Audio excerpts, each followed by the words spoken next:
heritage and especially local history. And it's really special when we can do the 1889 and GBHS events together. Some of you are here because you are related to a home child or have known one. Like Iola Price's father, who was sent here in 1910 to become a Mother's helper. Mother's helper. At 9 years of age. At 9 years of age. It's incredible to believe. And Mark Coburn, the past president of GBHS, lives in a house built by a Barnardo boy, he says. And it feels kind of extra special for me because this used to be the Ray and Lola Foley family farm. And they had a home child called Jimmy Smith. He came to Canada on Lola Foley's childhood farm. And then when she got married, he joined their family. And Oriana, who's here, and I knew him very well growing up with the Foley family because we both live here. Some of his story was written by Mary Holmes for the November 2018 Echo. That's our local Cantley newspaper that's available on our website. And she also wrote the May 2024 article linked in your notice today about all the generic thing about all the home children in the region. Before I introduce you to Allan Thompson, I'd like to thank Toby Sanger, Pierre Laporte, and the GBHS team for enabling this afternoon to happen. And also all the people who brought the goodies. And at the publications table, you can also inquire about Cantley 1889 and memberships, and Patricia has a history of Cantley book for sale. And Dave and Shirley from GBHS are the guardians of all the publications, many publications of GBHS. And they have a few for sale as well, or you can have a look at them, including this year's edition. Oh, and also, there's some copies of volume 40, which you might be interested in if you're interested in the Grange. It tells its story and how my parents moved a total of 6 pioneer log buildings of various descriptions from elsewhere, restored them on our property. We have quite a unique place here. A big thank you to the Grange, and especially to Celine, and it's all her family that's been directing you, parking and cutting squares. Last night there was a wedding till 2 in the morning and she got here early to clean everything up. She's just amazing.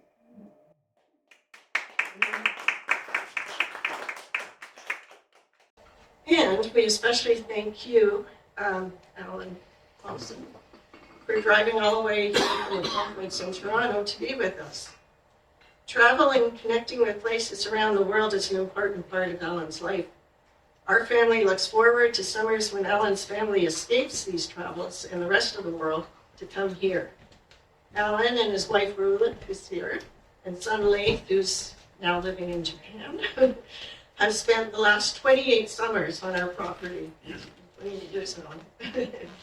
They stay in a small log cabin by the river that we named Victory, because it was actually the pigsty attached to this building, the Grange. You've read a bit about Allan's career in the notice, so you know that he was a Toronto Star reporter for 17 years from 1986, I think, to 2003. He spent time in countries like Sierra Leone, Somalia, Russia, Rwanda, and in Canada, where he often traveled with the Prime Minister. Allan joined Carleton University in 2003. He is currently director of Carleton's School of Journalism and Communication and the journalism program head. Allan has done amazing things since joining Carleton. Too many to list here, but I do want to mention a few. On the 10th anniversary of the Rwanda genocide in 2004, he organized a major international conference at Carleton called The Media and the Rwanda Genocide. 2 years later, he launched a project to rebuild the media sector in Rwanda through a partnership between Carleton's Journalism School and its counterpart at the National University of Rwanda. Allan is author, co-author, and editor for various books and publications. including 2 books about the media and the Rwanda genocide. In 2009, Allan launched Carleton Centre for Media and Transitional Societies. He's initiated many other innovative projects and organized many unique events during his career at Carleton. For example, this week a performance entitled Living with Drones. A particularly important project, I think, began last year when he asked Anishinaabe CBC broadcaster Duncan McHugh to join his department to become associate professor specializing in Indigenous journalism and storytelling. A couple of weeks ago, Allan and Duncan were on Manitoulin Island with their first cohort of 20 students to launch an intensive course for a new Carleton certificate. It's designed to bring journalism skills training directly to Indigenous students from across the country. Allan was born and raised on his family farm, just outside of Glamis in Ontario's southern Bruce County. So he understands about life on a farm. He knows the people living there in rural communities and their concerns. In fact, Allan took 2 sabbatical leaves from Carleton in 2015 and again in 2019 to become Liberal candidate for the Huron-Bruce riding, believing that it needed a stronger voice in Ottawa to speak up for the concerns of rural communities.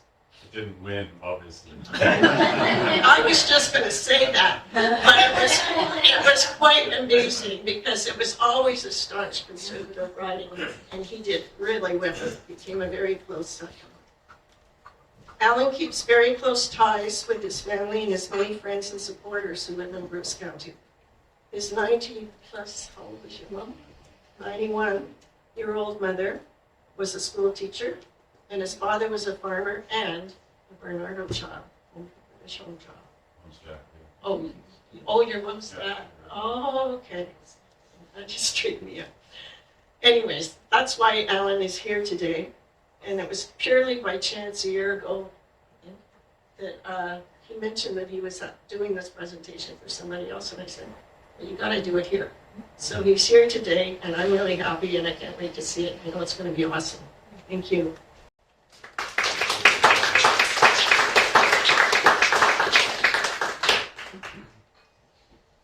Thank you for the very long and kind introduction. That was very nice.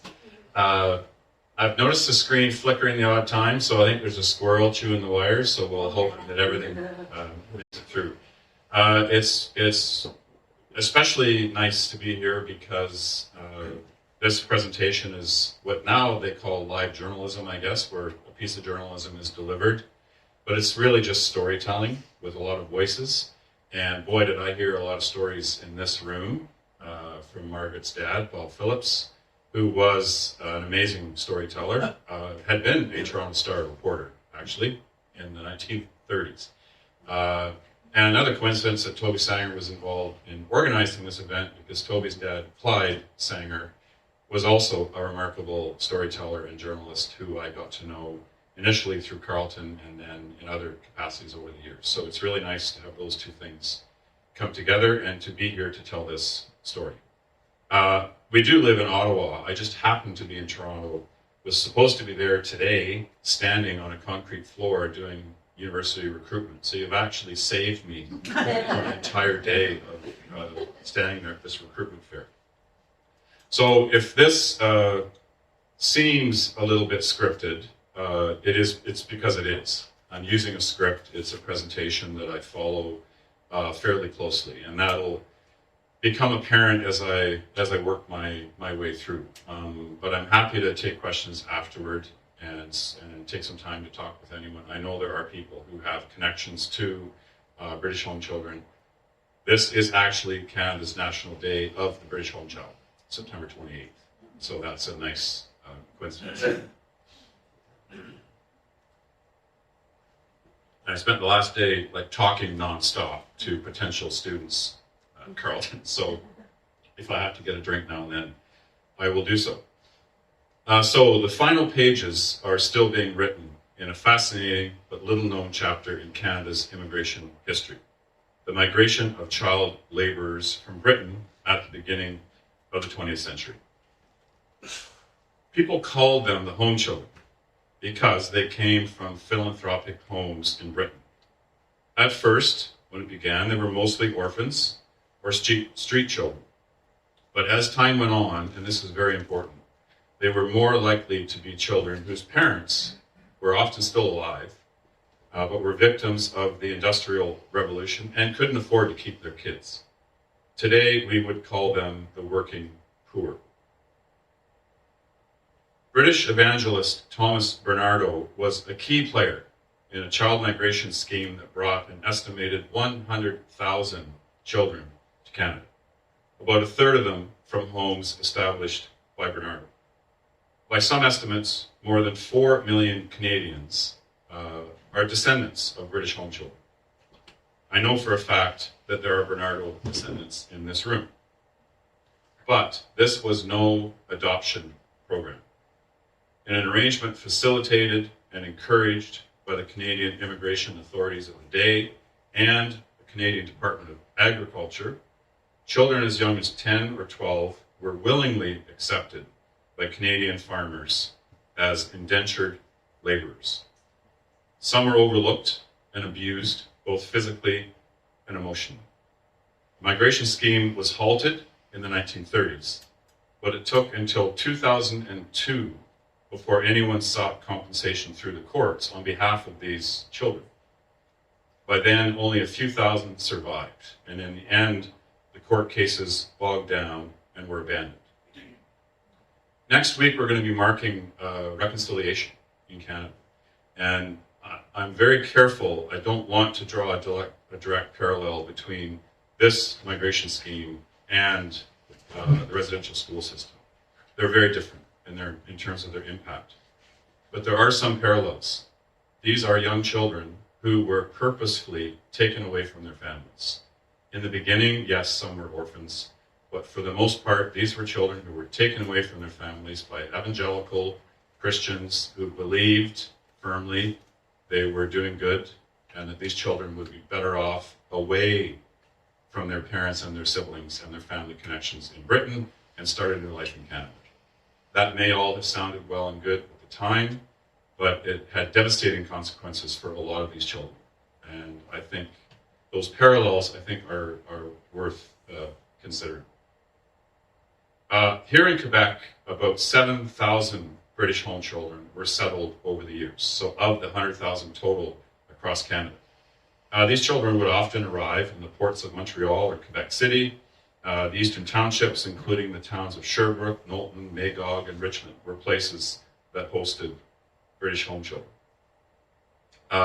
In Sherbrooke, there was a specific receiving home, and even in Ottawa, in Hintonburg, there is a building that for a time serviced as a place where home children were arrived and processed, mostly Catholic children, and then distributed either in Eastern Ontario or Quebec.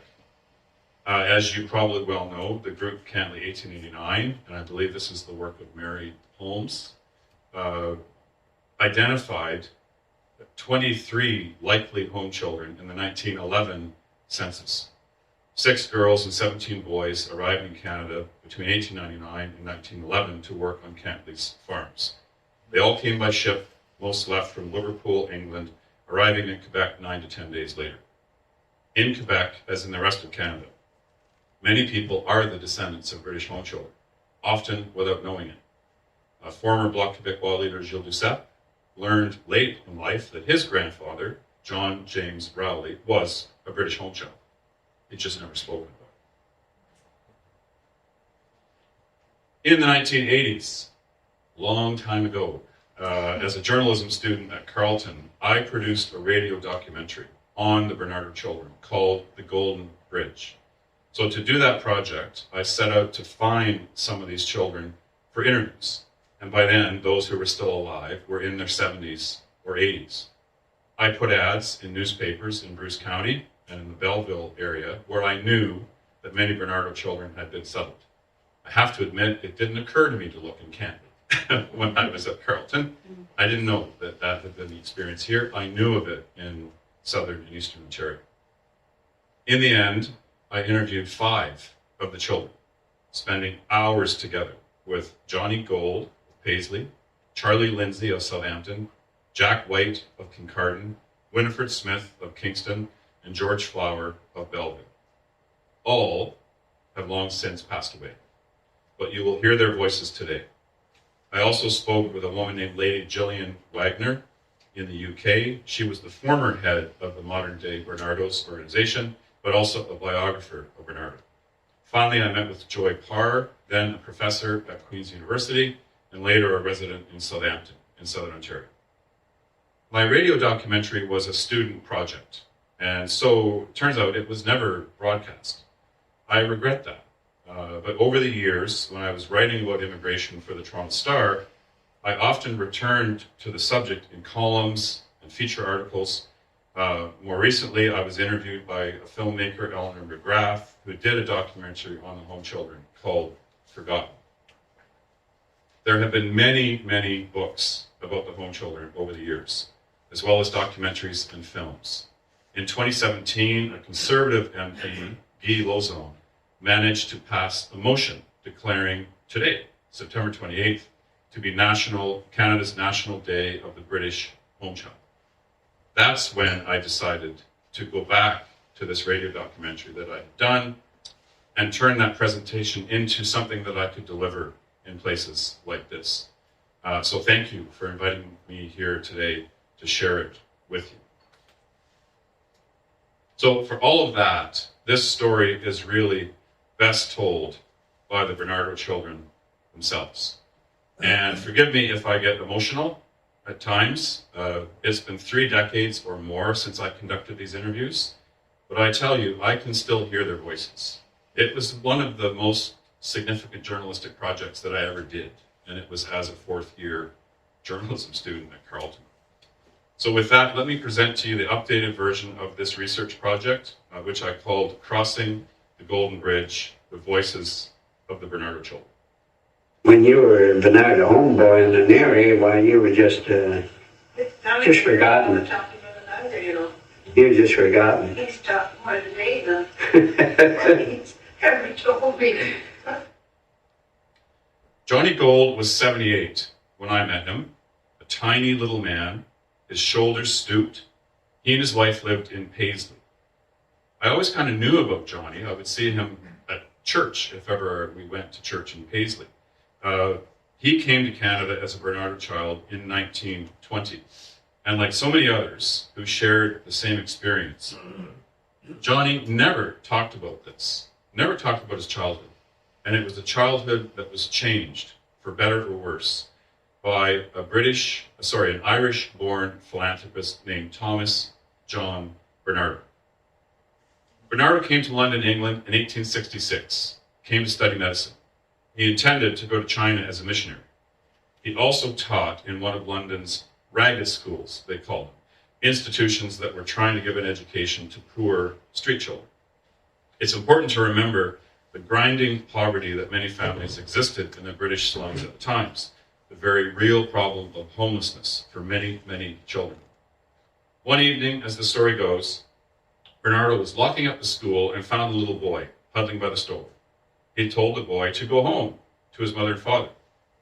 The boy said he had no mother, no father, and no home. He took Barnardo into the streets and back alleys of London and showed him where hundreds of homeless children lived their lives, huddled under bridges, on rooftops, seeking warmth from chimneys. Barnardo's mission changed.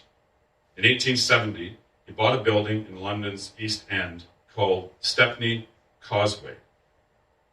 A large sign over the building said, "No destitute child ever refused."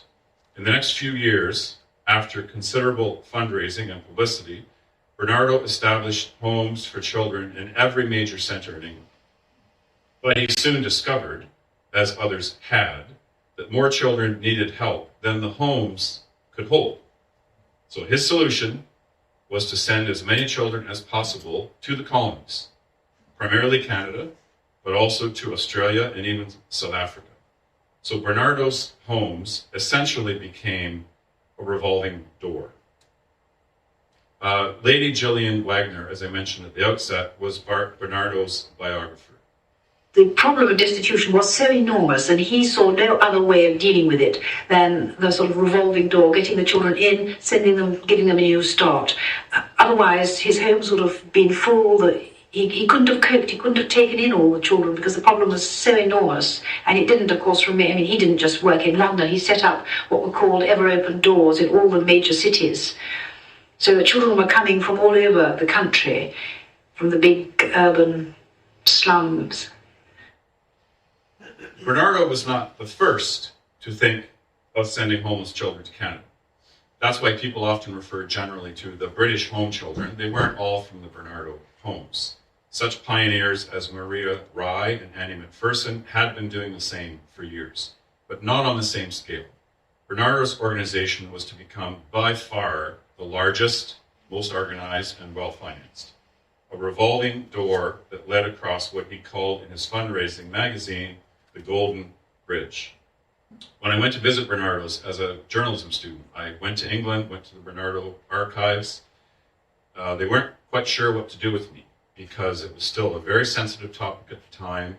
There had been talk of legal action. The head of Barnardo's, the institution of Barnardo's, would not agree to interviews. I finally convinced this nice old gentleman, John Knoll, the librarian, who was showing me some of their materials, would you just read some of this into my microphone for me?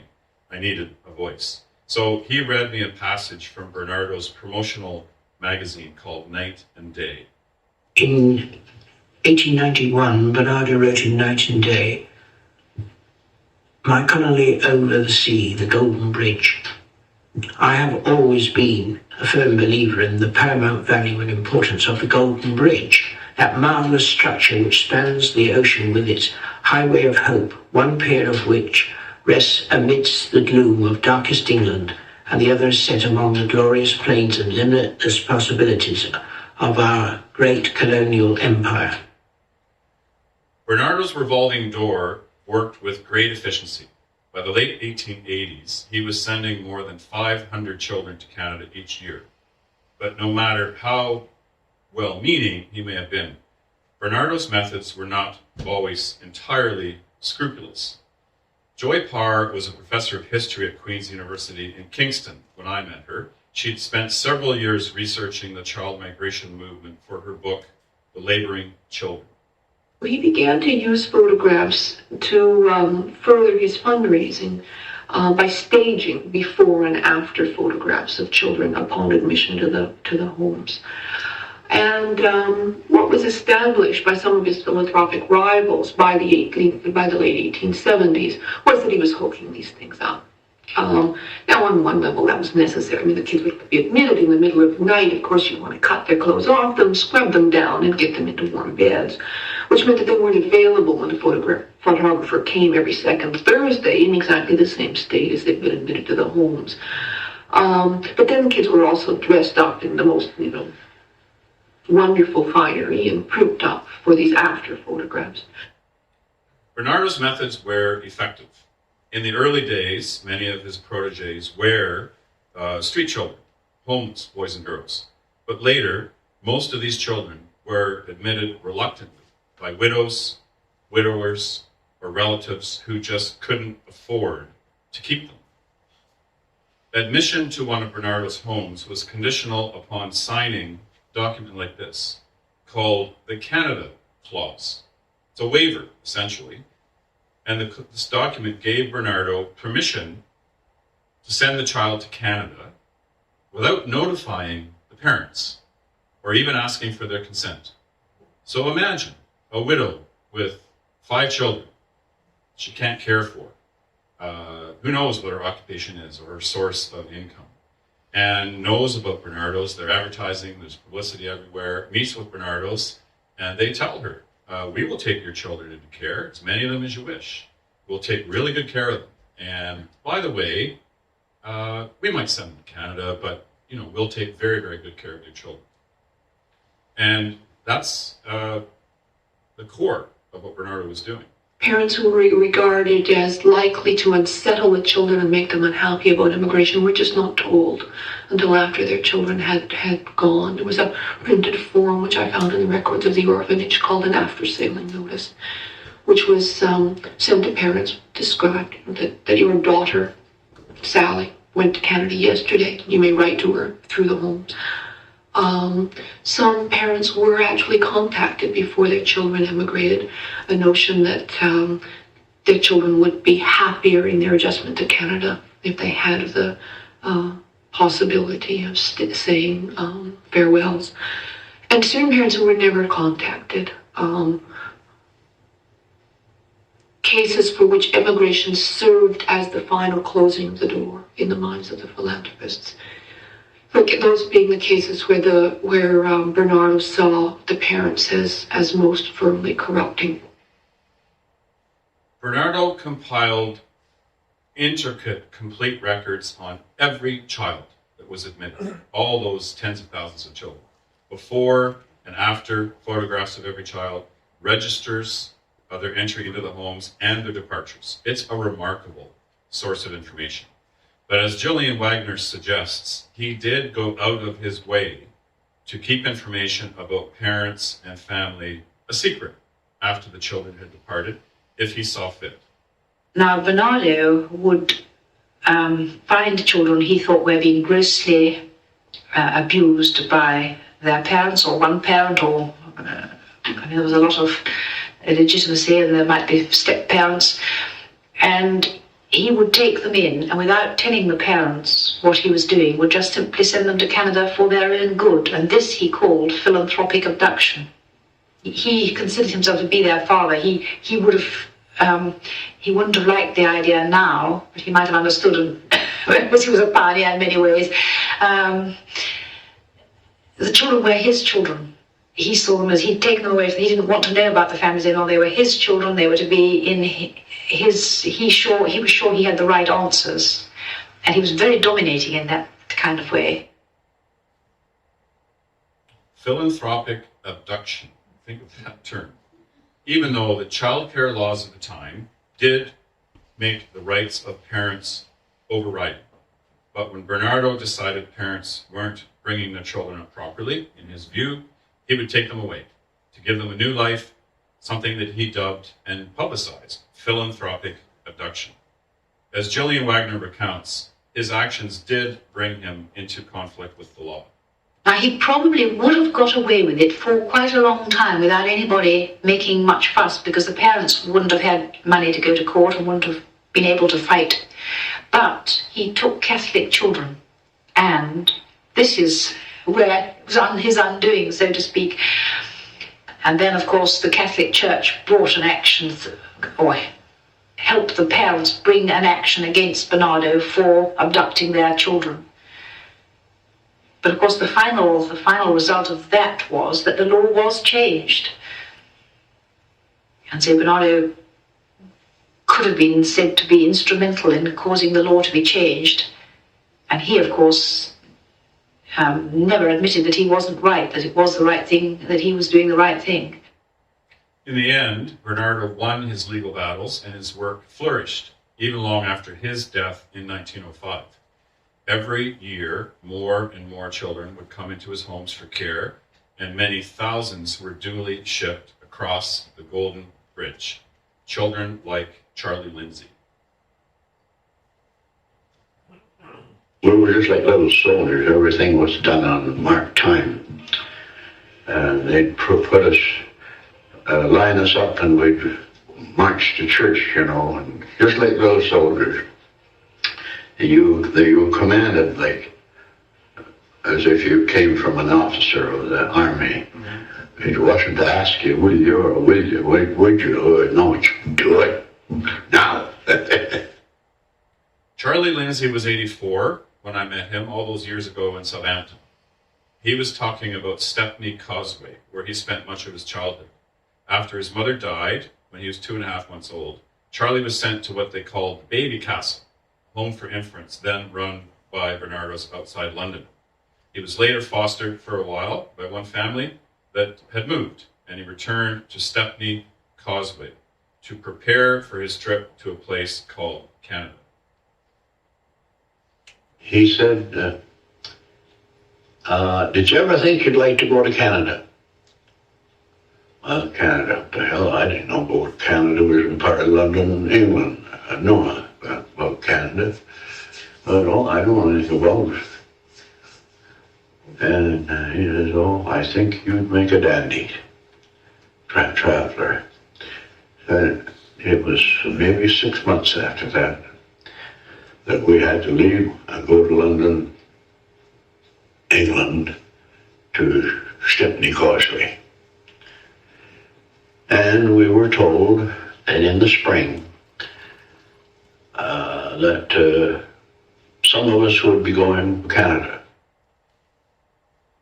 Barnardo boasted that only the flower of the flock were chosen to come to Canada. The children left the homes and went by train to Liverpool, where they boarded the steamships that would take them to Canada. Canadian immigration officials checked each child on boarding, but as Joy Parr suggests, the examination was not always rigorous.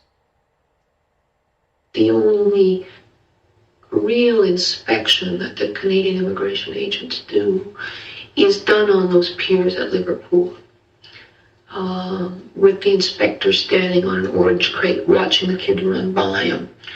Not a terribly fastidious way to detect TB, but certainly a sufficient screening device to pick out kids who were lame or so scurvy-ridden that they couldn't get past fairly quickly. The immigration movement met some opposition in Canada, especially from labor groups, social workers who took up the argument in the papers of the day. There had also been opposition in Great Britain. Gillian Wagner. It can be stirred up very easily. 2 or 3 letters in the press giving the idea that the children were tainting the pure blood of the purebred Canadians because they came from less happy surroundings. But I think it was a small number of people who genuinely did have concerns about this, who wrote to the papers. So it got taken up. The other concerns, the children, they were the labourers, they were taking jobs, and there was the trade unions also felt this, and so put the two things together.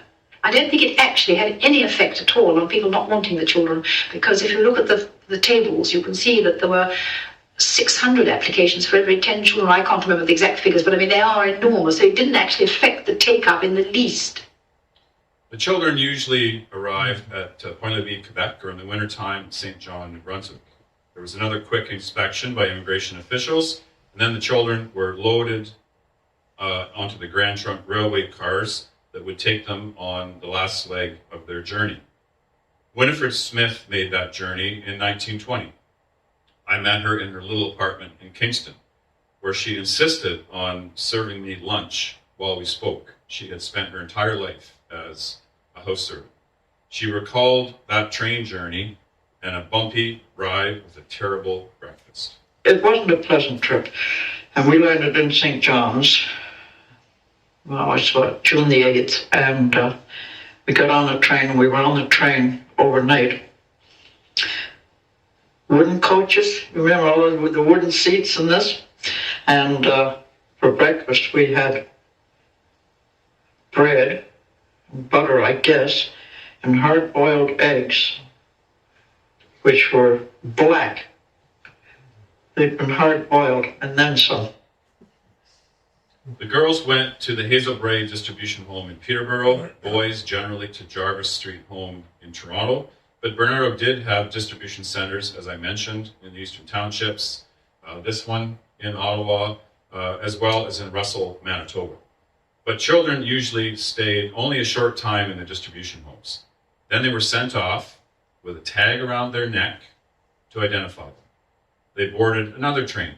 Imagine 10, 11, 12-year-old children.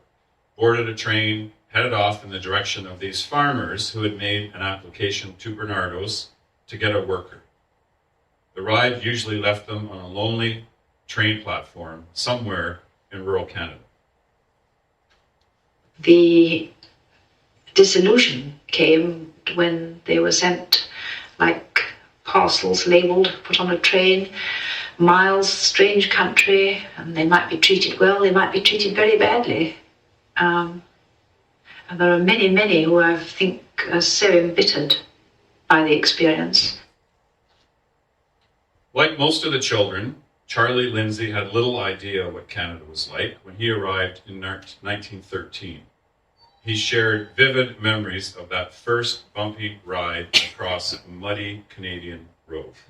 We got into Kincardine and they took me into the hotel, gave them a dinner, and it was in April. And at that time, there was no paved road. And McCulloch livery, it was a black team and a kind of a light wagon, a dray. He used to take passengers and groceries up through to the villages. And that's what I got on, and he took me up there to across that road. And apparently, you know, when they were building the roads, the trees fell down and they just dug them down and buried them there. Well, you know what that would be like in a few years' time.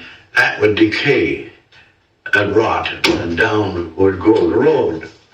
When the frost would start to come out, the black muck would ease up through, and I had that much black muck on my trunk at the back of that dray when I got to Giffords.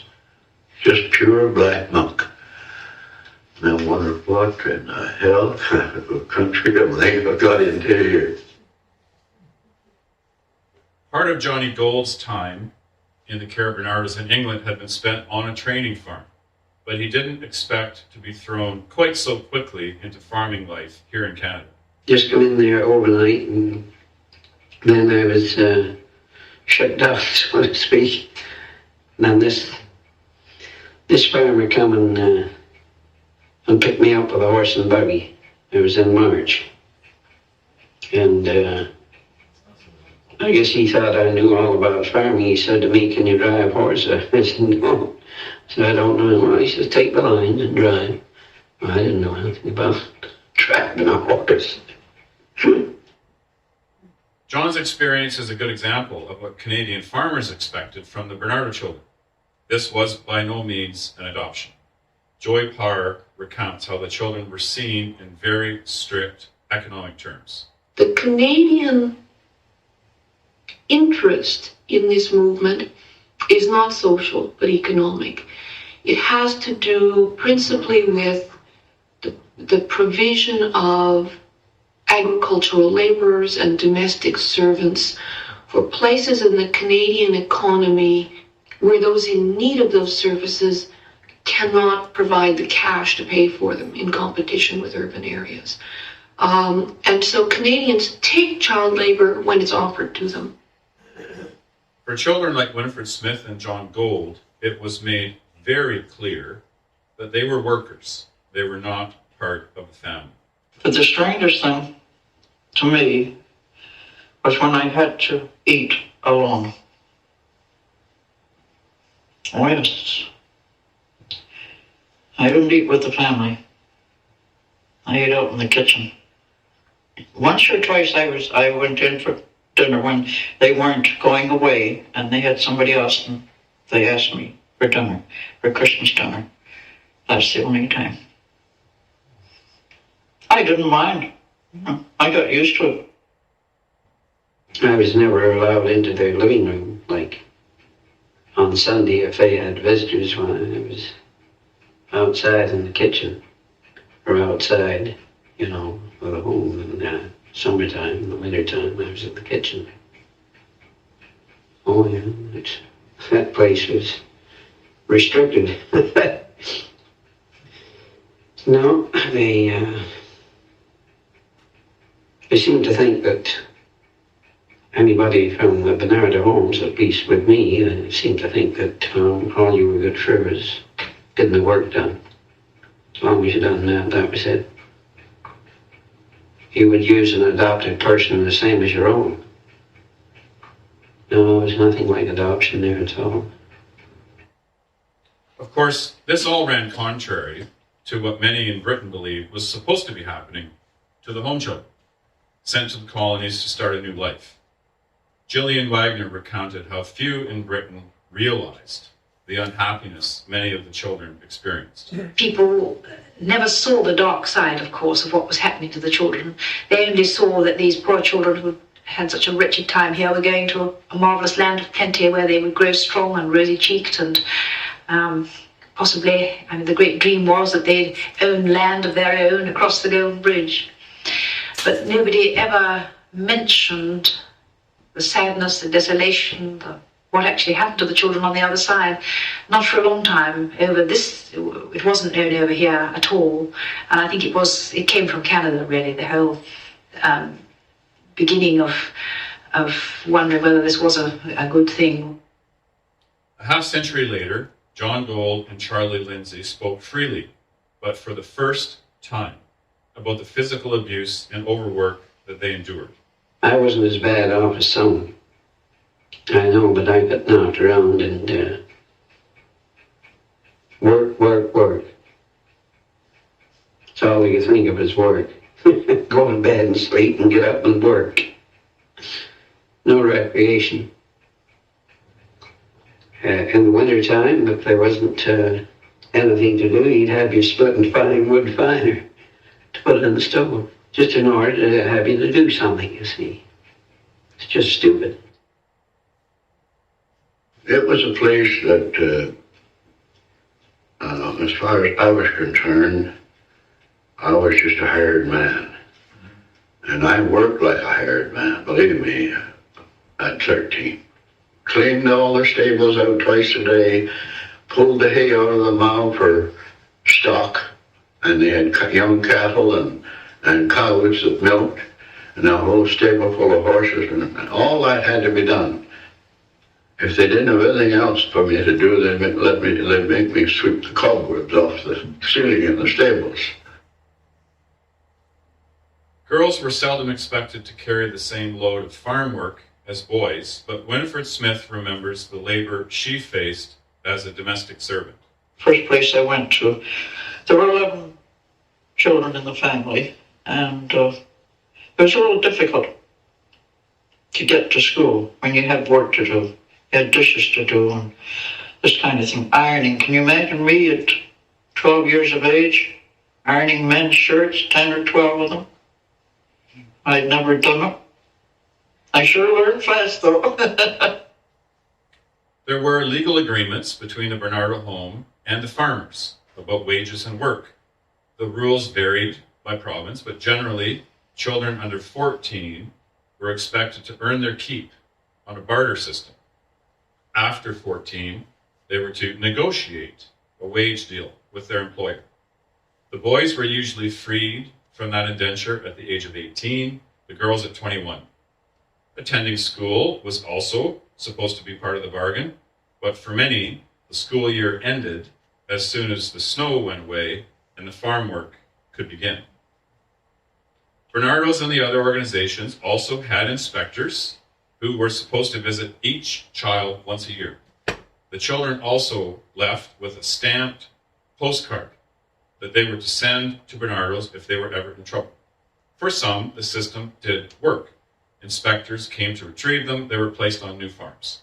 But others lost their postcards, didn't tell the inspector they were being abused, or at worst, never saw an inspector. They were fearful of the way in which the inspector would complicate their position. Even if they were frank, some of them were, the inspectors were more likely to side with the master and mistress. The inspectors knew that they had more kids to place than they had hopes to find for them.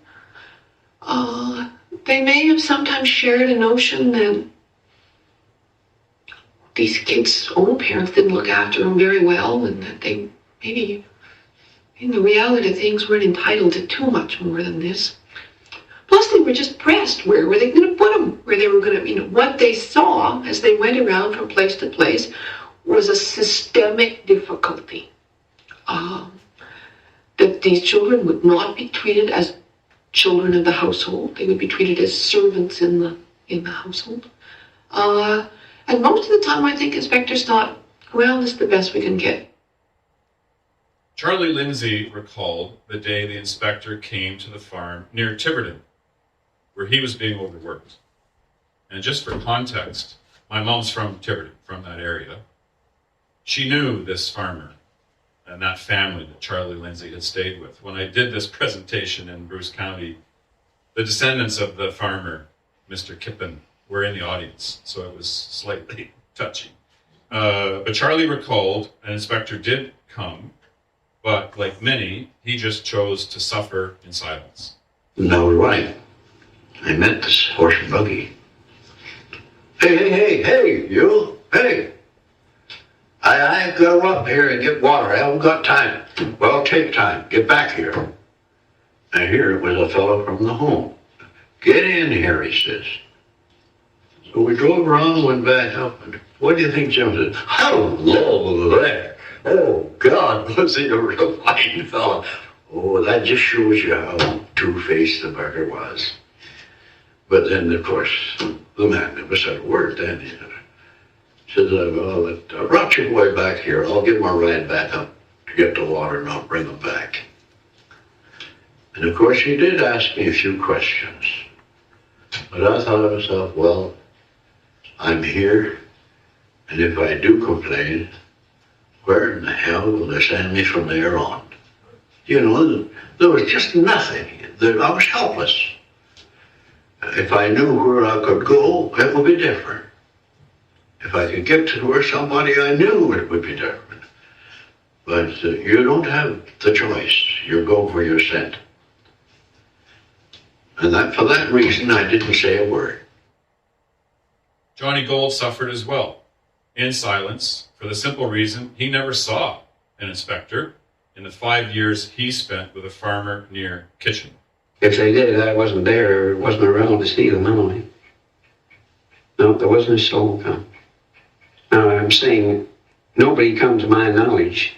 Now, I may have been out, supposing it was in the summertime in the field working, and maybe somebody come, but nobody ever come to my knowledge. All the time, I was there with them 5 years. That there was widespread physical abuse and overwork, there can be little doubt. Sexual abuse and teenage pregnancy rates were also higher than normal among the Barnardo girls. But in addition, it was the mental abuse and the lack of recognition or affection that children like Charlie Lindsay said took their toll. Sure, I had a good bed and I had enough to eat, but never a word of thanks. Never would he say, oh, you've done a good job. That's all. If he'd have just said that even once. No. Get more. Get at it. Come on, get at it. You know, oh boy. Joy Parr makes an even more disturbing comparison when she said the children were treated like rented land, there to be used and then forgotten. These kids were rather like rented land. You know, the way a farmer deals with rented land. Don't own it. You don't have to husband it for your children. You mine it. Year after year, you put the same crop on it. These kids were rented children. Their adulthood was none of the concern of the people who raised them.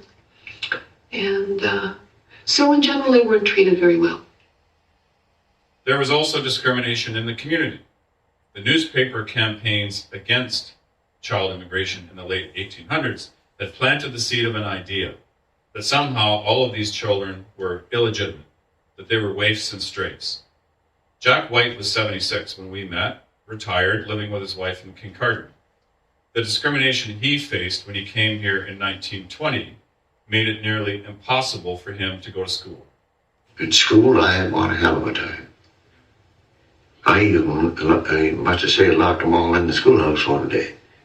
I got out on the road there, they were ragging me, and I just started throwing stones. First thing I knew, I had them all in the school. And somebody opened the door, and I threw a stone. I just right through and broke the leg off the stove. I can remember that. So I got the heck out. In fact, I ran twice away from that place. Yeah, they expelled me from school. Supposed to go every day, but gee, well, they just piled on to me. the kids, you know what I mean, big kids and that. So I just thought, well, this is it. Oh yeah, I can remember I was way down in the country when the cops come along. On a farm just outside Belleville, I met up with George Flower.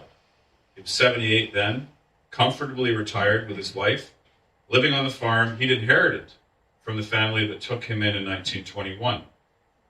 But in George's case, that placement did become something like an adoption. But that wasn't the first family that George stayed with when he arrived in Canada. The first farmer George Flower stayed with decided to quit, move into town, so he had an auction sale. George Flower told me about the day when he was sold at auction to another farmer in Canada in 1921. Well, you were part of the property. You were chattel. I was a chattel. When you stop to think of it, I had just turned, at the time of the sale, had just turned my 10th birthday. And I was told to pack my bag and climb in this fella. He had a car. I was going home with him, as though, no, you couldn't do that with a child today. No way. But those days you were a chattel. You were part of, parcel of the goods that he had on hand. Fortunately for George, the change was a good one. His new master and mistress became like foster parents to him and grandparents to his children. But many were not so lucky. The security and friendship they'd known in the homes in England was lost on the Canadian farms. As Joy Parr said, it was often replaced by a kind of helpless despair. There's no doubt that a fairly large number, but as to incidents, I couldn't tell you, but a fairly large number did kill themselves. It's not only the problem of how horrible the labor is, of separation from kin, especially they felt keenly separation from siblings. The space was so daunting. I mean, you must have noticed when you talk with children that sense of, especially in winter, of being in a farmstead with people who heartily disliked you and realizing that it was beyond your physical capacity to get out of there.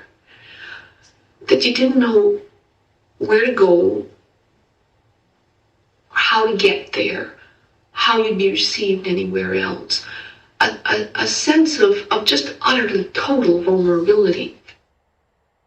John Gold was a shy, quiet man. At the kitchen table in his home in Paisley, he astonished his wife of 50 years when he spoke to me for the first time about the day when he thought about killing himself. I contemplated suicide, being used to rough. We were away one day and I got up on top of this owl and I considered ending it all, jumping down. And I thought, well, maybe I shouldn't do it then. I knew it wasn't the right thing to do. You just feel as though you haven't got any friends, you know. And this is sometimes what I wonder, if some of these young fellas or young girls possibly did commit suicide on that very account. They were just so depressed. I knew it wasn't the right thing to commit suicide. I just knew that, but you get so downhearted and depressed that when you figure what's the good of living, you know.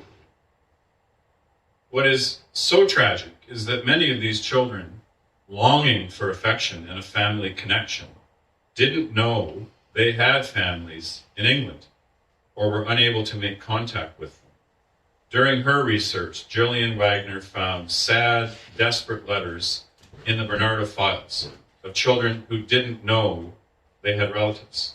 A lot of the children actually had families and parents in this country, and this I always find one of the most sad things, that I would come across letters from children in Canada, and when you looked in the files you would find that there was a family here. They were just the family had just grown too big, or there'd been a disaster, the father wasn't able, had died or something, or the mother was ill, and one or two of the children had just been put in Barnardo's and sent off, but there was no contact kept up at all. Many former Barnardo children, like Charlie Lindsay, did find family members years later with the help of Barnardo's. In the 1970s, I suspect on legal advice that you should maybe do something before there's a lawsuit. Barnardo's took the initiative, combed through its records, and paid for airfare to facilitate many family reunions. Charlie Lindsay returned to the UK with support from Barnardo's, and he recalled a bittersweet reunion in Britain that was arranged by the Barnardo organization. I didn't know I had a body over there. I didn't know anybody. I didn't know who it was, or whether if I had a brother or a sister or what. Until this fellow got into touch with them, and then the mail started to come. You see, the trouble was, my brothers were all gone. They were all dead. And there was just my one sister living in Florence. If see Enoch, I would have seen him if we would have gone earlier in the year. But of course we didn't know that. Like Charlie, many only found trace of long-lost siblings or parents when it was too late to turn to them for comfort. As Gillian Wagner concluded, the splitting of families that was often practiced by Barnardo systematically obviously seems foreign to us today. I think he found the parents on the whole idea of the children being connected would have led to a lot of correspondence and trouble, and so the policy was, one gets a very strong impression, just cut the links and let them start again over there. Knowing what we know today, I mean, it makes very hard reading when you find brothers and sisters or two sisters going over together and being told that they'll go to families near, and of course the families were so far away they never saw each other again, and there's a lot of sadness. Some of the letters are very moving, sadly moving. Eventually, public pressure did force an end to the child migration movement. A British government delegation in 1924 recommended that children under 14 no longer be emigrated. That became the law in 1926. Older children continued to come to Canada into the 1930s, but the Great Depression pretty much eliminated the need for cheap labor. The last official party from Barnardo's came to Canada in 1939. When I visited Barnardo's in 1987, it remained one of Britain's largest charities, as it is today, caring for tens of thousands of children all over the United Kingdom. It's a large child welfare organization. The immigration scheme that was really the organization's founding was planted firmly in the past. Gillian Wagner, who I interviewed, was the chair of the Council of Barnardo's until 1985. She spoke freely about the excesses of Barnardo and those who followed it. But both Lady Wagner and Joy Parr emphasized that those excesses, in their view, had to be looked at in light of the times that Barnardo lived in and what he was trying to achieve. You have to put it in the context of the times. The whole feeling over here at that time was that this was a good thing for the children, that it was giving them a new start. I think it was pre-Freud. Nobody knew about the sort of desolation and separation, the feelings of despair that the children had, loneliness, isolation, all these things. They saw the children growing physically fitter. That there's no doubt they did. And so they never looked beyond that. It worked at some considerable individual cost to the children involved. I don't think it was a bad thing in the end. For that time. It was of its time. Most of the men and women I spoke with said only that they wished that they could have stayed in Britain a tad longer, that they hadn't been denied their schooling, and that they hadn't been severed from their kin. They did not think that an adulthood in Britain would have been better than an adulthood in Canada. Now remember, these interviews are 30 or more years ago. I think there's a bit of revisionism there. You hear it in discussions about the residential schools. I don't think people would feel the same today. The migration scheme was halted in the 1930s, but it took until 2002 before anyone sought compensation through the courts on behalf of the children. And by then, only a few thousand survived. There was a class action lawsuit seeking millions of dollars in damages from Barnardo's. It was launched by a lawyer in Windsor, Ontario, but it bogged down in legal wrangling and was finally dropped. In testimony before a 1997 parliamentary committee in Britain, the chief executive of Barnardo's at the time called the child migration movement barbaric and dreadful, saying, "We look back on it in our organization with shock and horror." In Australia, the Prime Minister at the time, Kevin Rudd, apologized in 2009 to the forgotten Australians his country had accepted from Barnardo's and others. And in Britain, Prime Minister Gordon Brown used a 2010 statement in the House of Commons to express Britain's shame for sending poor children to former colonies where many suffered abuse. Brown also created a £6 million fund meant to restore families that were torn apart by the scheme.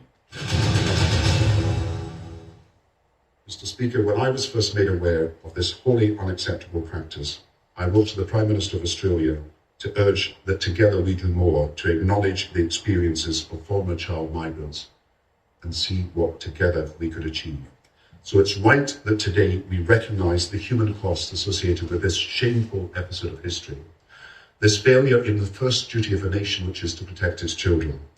Shortly, I shall be meeting a number of former child migrants here in the Palace of Westminster to listen firsthand to their experiences. And as Prime Minister, I will be apologising on behalf of our nation.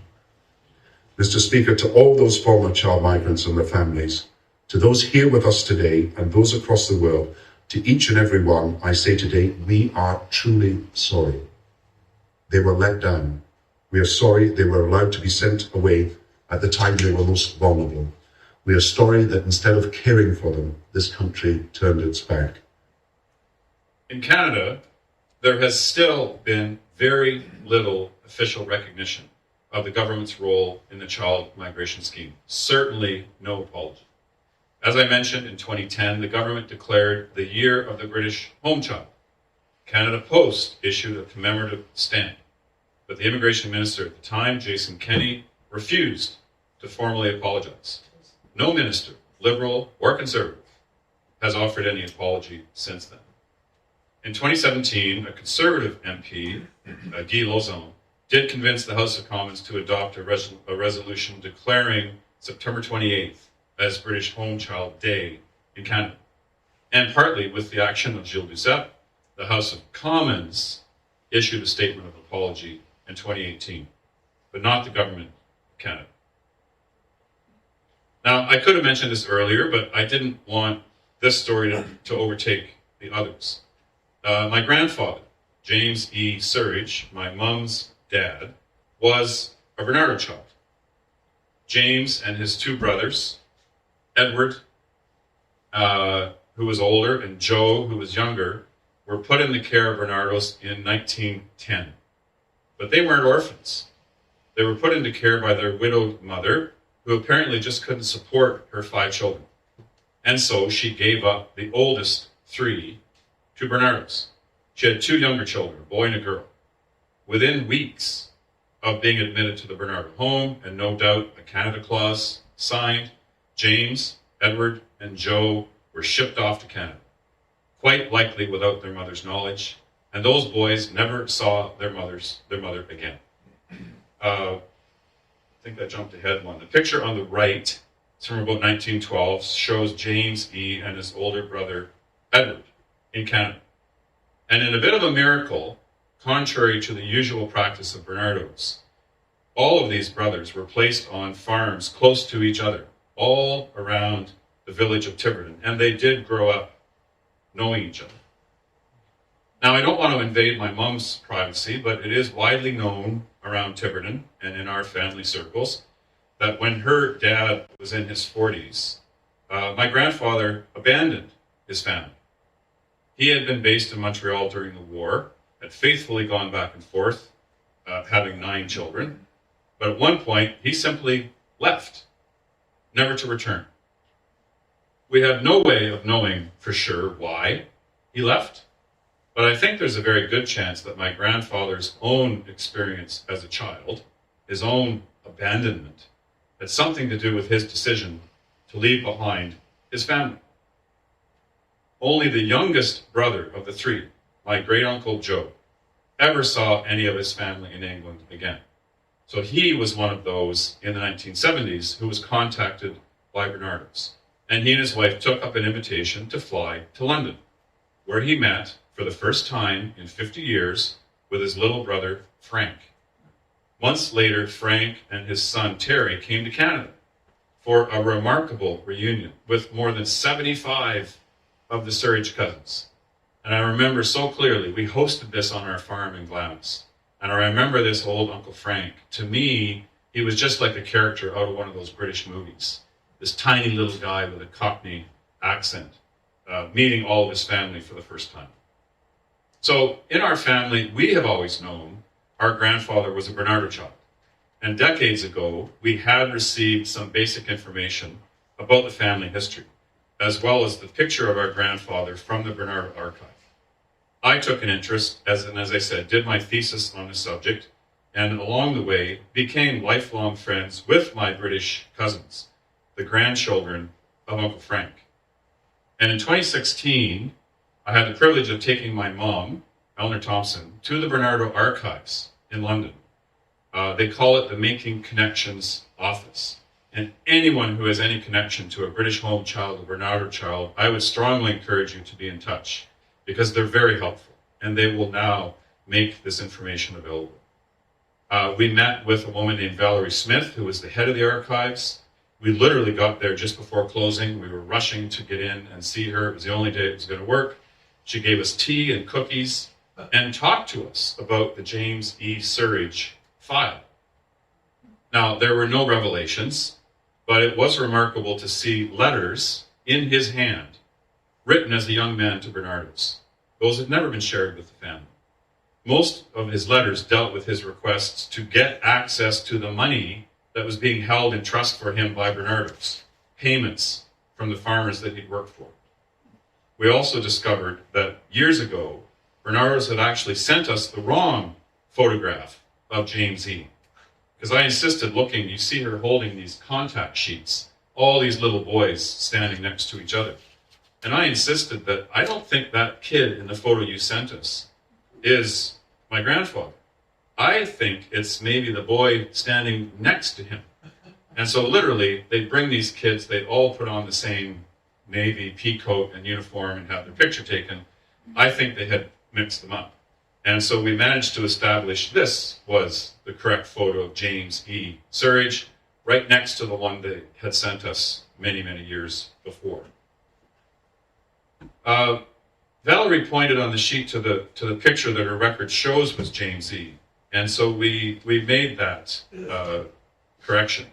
Now, maybe it's just my journalistic pushiness, but I asked, where are all these records? Where is the archives? And she said, it's here. It's here in the building. It's a climate-controlled center. We generally bring documents to the reading room where you are, but I guess I could take you down there. And so we went down into the bowels of this building, and I asked her, where's the record of his arrival and departure from Barnardo's? And so she took down Boy's Record Book number 5, in which was recorded the arrival of James E. Surridge and his brothers, Joseph and Edward, when they were brought into Stepney Causeway. But the absolute most powerful thing for me was seeing the final entry in that ledger for my grandfather. A simple, bureaucratic rubber stamp. And it said, to Canada, 28 July 1910. That was the day when a 10-year-old boy was shipped off to Canada with all of his possessions in a little trunk, just like this one. I just find that completely remarkable. In the end, Perhaps the Barnardo experience is emblematic in some ways of the immigrant experience in Canada. We still expect enormous personal sacrifices from the newcomers who are allowed to enter Canada each year. A new life in Canada seems to be worth the price. But I wonder, are there still newcomers to this country who feel as if they are taking their meals in the kitchen or sleeping in the woodshed, but hope for a better life for themselves down the road, or at least for their children? But as I said at the outset, this story is best told by those who lived through it. I never met my grandfather. He left decades before that. But I did meet Johnny Gold, Charlie Lindsay, Jack White, Winfred Smith, and George Flower. Like thousands of others, they had their childhoods mortgaged for a chance at a better life. When I spoke with them, it was clear the years had smoothed the edges of the memories. Just a bit. The bitterness was still there, all blended together somehow with gratitude. They weren't children anymore, but until their dying day, they would always be Barnardo children. You know, I think what it did do was make me a man. I always swore that if I ever had a family, I'd never abuse them myself, but I'd never let anybody else either. I pledged that. And I have never done that to one of my kids. I never had to, because they lived on love. But nobody ever touched one of my kids, none of I was around. Because I went through it and I know what the mill was like. I tell you, when it grinds, it hurts. And I sit here and think way back and all what I went through. And that. Sure, there's some of them, I guess, that had damn nice homes. If I was as old then as I am now, I know what I would tell them. To hell with you. I've had a good life. It's been much better the last few years, of course. I'm living on my own. I don't deny myself anything. I have the best of everything. And in that way, I do feel that the last 10, 15 years have been very good. It's given me a different slant on life, I'm telling you. When you see how miserable some people can be, you'd wonder that people could be as miserable as they are. You know? He never had a childhood in a plate. I was like, It was work. I was work, that's all I ever knew. I couldn't venture to say what would have happened if I hadn't have come out here. May have been dead by now, I don't know. Who knows? Maybe wouldn't have had as good a life as what I've had. But as I say, the latter end is better than the front end.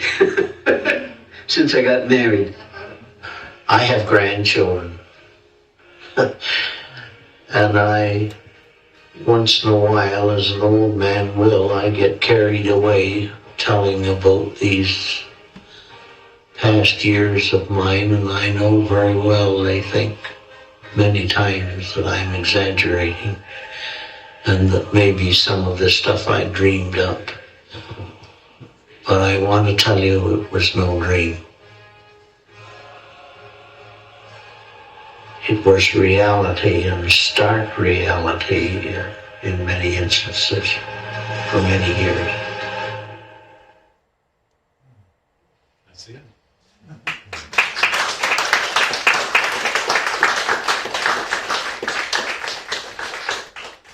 I know you've been sitting down for a long time, but if anybody had any questions that you wanted to ask right away, I'd be more than happy to answer them and then stick around after. Yes? Well, you got an A+. Oh, good. I actually did on the project. I tell you. It was very moving. I've got lots of questions, but I just keep them to a couple of clarifications. So their citizenship status. So did they retain their British? I know there was a time we were still a colony. Yeah. I just wondered how that all worked out. And were the farmers their legal guardians? They talk about chattel, but you have to have legal guardians. And then who paid for the trips, shipping all of these children over? And was there compensation? You sort of referenced that. Compensation either way. Was it really just a philanthropic venture? And my last question is, my last question, I can't get my do you have any comments on the rights of children today? Because we see this, which is shocking, residential schools. There are issues today about rights of children. So remind me if I've forgotten any of those questions, but I'll try to remember. So in terms of their citizenship status, all Canadians were British subjects until Canadian citizenship was established. Since they came here as British subjects, I'm only assuming that, like all other British subjects resident in Canada, they acquired Canadian citizenship. 1947. Was deemed in 1947. So their citizenship status was clear. I honestly don't know about the guardianship. I would guess that legal documentation with Barnardo's, that they were taking possession in a way of these children, meant that they were responsible for their well-being. But in terms of the guardianship, actual record, I'm not sure. The costs involved in getting them here, some people were making money out of this system, for sure. There was incentive.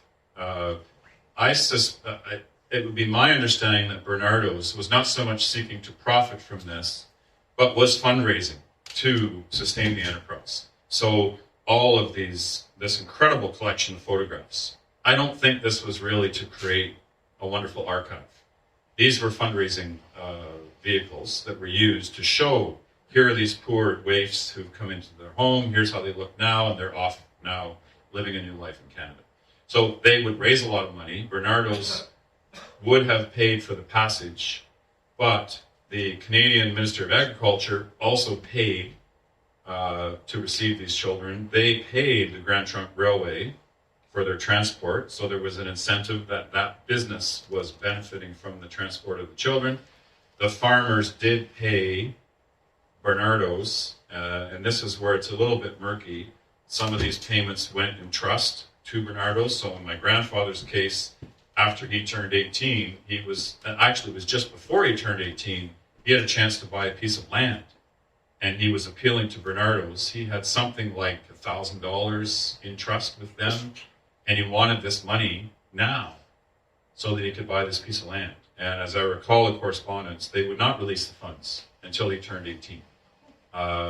So I wouldn't suggest that it was a scam to make money in any way, but certainly there were some people along the spectrum who were making money from this. In terms of child rights today, this is so outside of the realm of possibility for today's standards for the rights of children and the responsibilities of parents. Barnardo's is a child welfare agency, so they're somewhat comparable to the Children's Aid Society, or it's a charitable foundation that still works for the rights of children. Ironic, having so abused the rights of so many children in their origin story, but there's lots of ironies in the way children were abused. Stories. Oh. That was extraordinary, Allan. It was incredibly moving story about what happened. Also moving about your experience as well. I often think about history and about how it is important to look back at things that were accepted and often considered benevolent at that time. And now we look back in some sort of shock and horror, and think about some of the things that we are now doing today that future generations will look back on in the same way.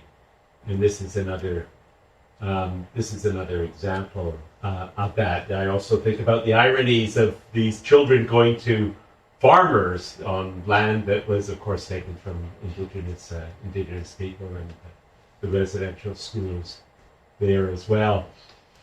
You talked about the rights of children. It was interesting. A number of years ago, I heard about a lot of people going to volunteer on orphanages in Nepal, but a lot of those orphanages are filled with children taken from their families. They're not actually orphans. It's the same sort of thing is going on. And a number of years ago, I also uncovered an instance of some temporary foreign workers who weren't being paid, about 11 of them, and that's because the person who bought them, who had them, paid for them, and so they're basically bought and sold in that way. So a lot of that, some of that is still going on in different ways. My question was, I found it interesting about the Catholic Church launching a case, but then they lost. Did then the Barnardo and other organizations then try and selectively take non-Catholics, or did that influence their selection of children, and or was it related to their placement of children as well? I'll admit that I haven't looked at that issue for decades, but I do recall at the time Jillian Wagner explaining that Barnardo did cross a line, and it was the Catholic Church that took him to court on that basis of not respecting the rights of parents. My understanding at the time was that they just backed off a bit from seeking out Catholic children and instead stuck with Protestant children and continued, because the migration movement continued apace long after that with large numbers. And there was demand in Canada, right? As long as there was demand, hundreds of farmers signing up to get these child laborers. As Joy Parr said, Canadian farmers took child labor when it was offered to them. And a phrase that I didn't even use at the time or even in this presentation, this is a form of human trafficking that was going on and being driven by an evangelical organization with the participation of the Canadian government, Ministry of Agriculture, Grand Trunk Railway, and hundreds of farmers across the country who signed up to get those kids. Yeah. You at the beginning you mentioned that only 7,000 children came to Quebec. But one of the reasons for that being that French Canadian families were so large that they didn't have to get additional children to help them with farming. It's possible because this was an economic move. It was driven by the need among farmers in that era for cheap labor. And maybe the need wasn't as pressing in Quebec. I'm not sure. I don't know if there could have been a language factor there as well. But certainly there were significant numbers that came to Quebec over the years. 7,000 out of the 100,000. Yes? I also have 3 questions. Could you clarify the numbers after the 100,000 initially? Is that the global number?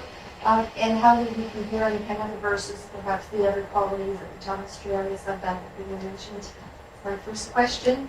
The apology, the government's apology that never happened. Do you have any insights as to why the government never formally apologized?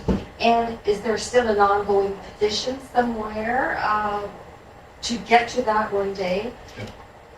And thirdly, just thinking of the parents who were left back home, never to see their children again, and I was wondering if any of the documentaries or were there any books or any other places where you could hear how the parents at home experienced the loss of their children. I just think this would be a wonderful movie, actually.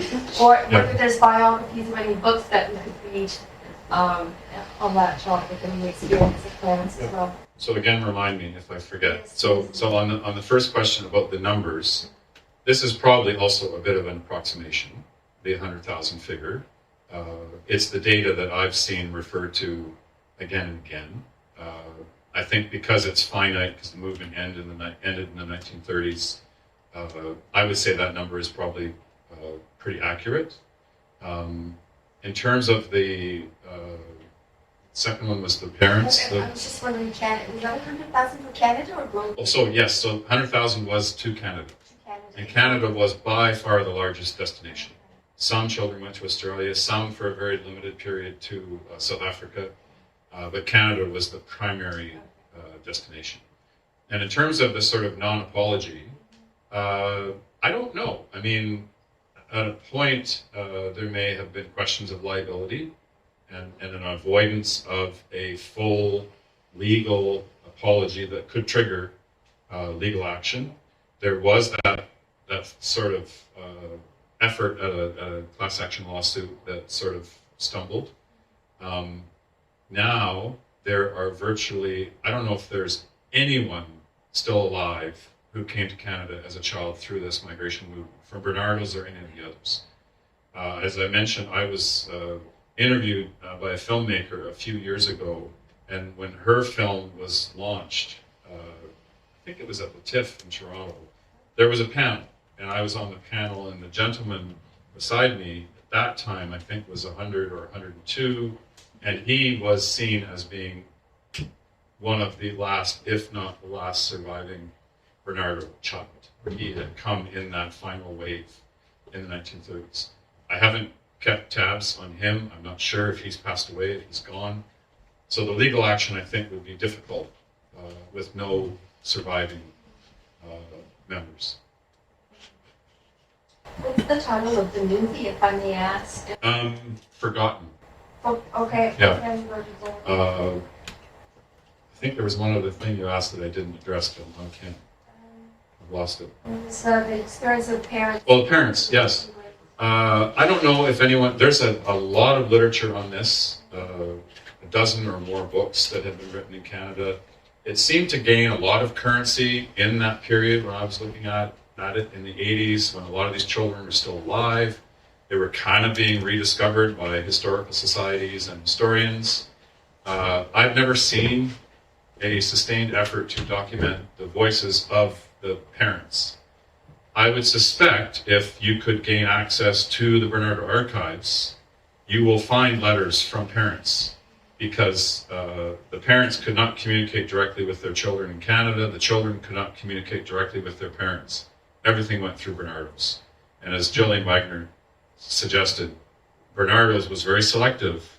She discovered many, many, many letters from desperate children and from parents that were never delivered. They remained at Barnardo's. If you could access all of that material, now it's not a public archive, it is the archive of a private organization, albeit a public NGO. Right now you can only access that archive when you have a written declaration of a survivor. So in the case of my mother, she can prove that her father was a Barnardo child. They will grant her access, and through her, me access to those records. But I don't think a general researcher can go to Barnardo's and see all of that documentation. But that's where that story will be. There was a gentleman right in front of you. It was pretty typical 100 years ago and longer that families with a dozen kids would farm out half of them to a relative very often. Yep. It was also pretty typical if you were born on a farm, you were working from the moment you could stand up straight. And it was very disappointing to many farmers to have girls born to them, because boys were considered the farm labor that they wanted, and certainly the inheritor of the farm. On a personal level, my great-grandmother was widowed when she was about 35, and she had 5 kids on her hands. And she farmed out one to the merchant marine, who was 14, and I've never seen him again. A couple more kids went to relatives, and there was no track of them.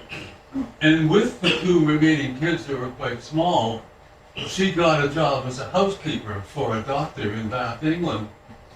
And that doctor is my great-grandfather. So it gives you an idea of the status of women at the time. Whether you're a wife or a housekeeper or a slave, sex with the man that was paying you was part of the job. And so this idea of orphans and, and kids having crappy lives is pretty universal. Maybe there's absolutely no parental affection for these poor Barnardo kids. Which does speak to the sentiment of, was it of its times? Look back at all these things we're debating. Johnny MacDonald, was he of his times? The way those families were treated. I know someone in Southern Ontario who I knew growing up who was one of those children. Her parents had too many kids and they gave her to the aunt and uncle. Yeah. And that's who raised her. At some point, they must have legalized and codified that arrangement. I, too, swept cobwebs from the ceiling of the barn when there was something that needed to be done. I did a lot of farm labor as a young child, but I think the huge distinction, and you hear it through the voices of Charlie and Johnny and the others, was just the sense of they did not belong, they weren't wanted, they weren't part of that family. That kind of vulnerability was, I think, what's at the heart of what was so wrong about this. But yes, maybe it was of its time, but I think still important to look back and address what was wrong. Margaret? I've talked to people and done a lot of reading about little things, such as I remember reading about the Orange Hall, and volunteers were always raising money to build it. Now it's sort of under funding, but always it said, and they raised money to support an orphanage. So, I sort of always thought that's weird. Why? I guess in those days it was fashion to support orphanages, but now I guess that's what they were supporting. Could well be, yeah. Yes. Has that, or have, those archives been digitized? Because if they're in a building, they're vulnerable to, fire, whatever. Have they done something to? I'm guessing yes, but I have to admit, so it's not even some years ago that I was there. I know she took us into a large library with these remarkable red leather-bound volumes. I hope they have been digitized. And yeah. And the status of those records, just for researchers, for people outside of the family circles, to be able to access that material is an important question. So maybe people could chat among themselves and talk to Allan, and please enjoy the wonderful treats that people brought. And this is every 18 just to say thank you. And I don't have to tell you how wonderful everybody thought this was. I told you it will be awesome, right?